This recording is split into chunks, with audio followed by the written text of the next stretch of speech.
Hello everyone, welcome back to our video series.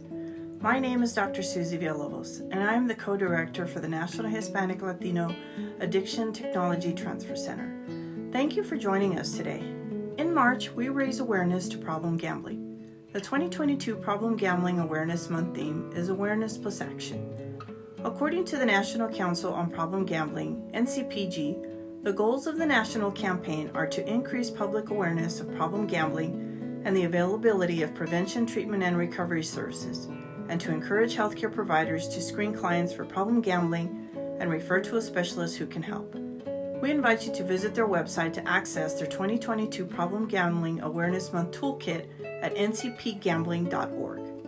According to the American Psychiatric Association, or APA, gambling disorder involves repeated gambling behavior despite experiencing direct harms or problems caused by the gambling-related problems, and it can impact the individual, families, and society. The APA also says that gambling disorder tends to run in families. Factors such as pre-existing or family history of mental health and addictive disorders, trauma, and social inequality can be risk factors. Symptoms can begin as early as adolescence or as late as older adulthood. Anyone can experience problems from gambling or betting at any point in their life. The Latino community experiences gambling disorder just as other cultures across the world. However, cultural factors may influence how people begin gambling, how they cope with addiction, and if and how they seek treatment. Oftentimes, because gambling has been normalized as a social activity, it can become more difficult to recognize that there is a problem at all.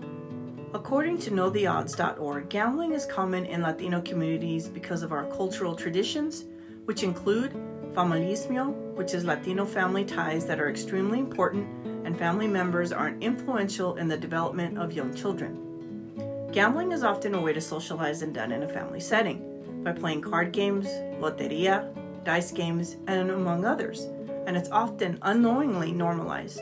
Personalismo, which is having others being friendly and taking the time to build personal relationships, are especially important for Latinos. Having confianza, trust, is necessary when building rapport with our community.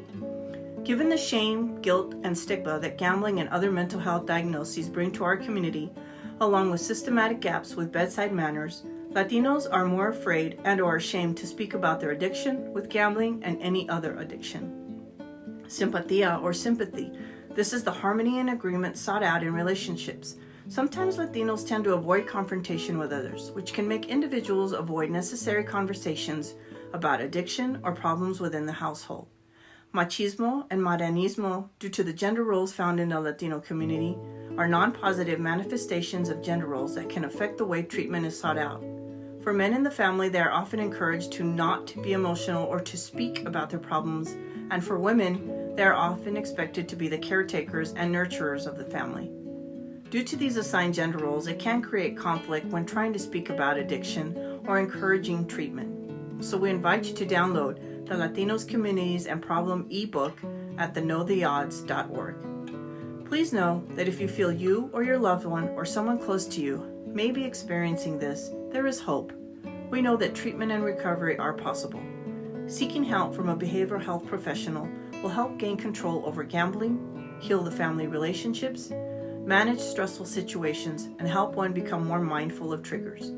You may also contact the National Council on Problem Gambling, which operates the National Problem Gambling Helpline, and it is the network at 1-800-522-4700. The network is a single national access point to local resources for those seeking for a gambling problem. We also encourage parents to have conversations with their children to help learn the differences between gaming and gambling, the harms of gambling that it can cause, and how adults can gamble responsibly so we can explain a difference from responsible activity and a potentially harmful. To continue to raise awareness on problem gambling, the National Hispanic and Latino Addiction and Prevention Technology Transfer Centers entered into a collaboration with Evergreen Council on Problem Gambling. The Evergreen Council on Problem Gambling is a nonprofit organization committed to providing services and programs for those with a gambling problem, gambling disorder, among their families, employers, students, treatment professionals, and the greater community through gambling addiction treatment, support, information, education, advocacy, research, and prevention efforts. Throughout March, we invite you to check out their social media pages and website at evergreencpg.org to find out about their events happening throughout this month. We also invite you to visit our websites and download our newly developed fact sheet to raise awareness on this. Our fact sheet is available in English, Spanish, and Portuguese. Thank you for watching this video.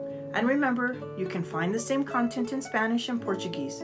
So come visit our pages next month for the latest content, and we invite you to join our Juntos network to get a first glimpse at our upcoming events. Please share it with your family, your friends, and your colleagues. Please stay safe and healthy, and remember, we're all in this together. Until next time, and thank you.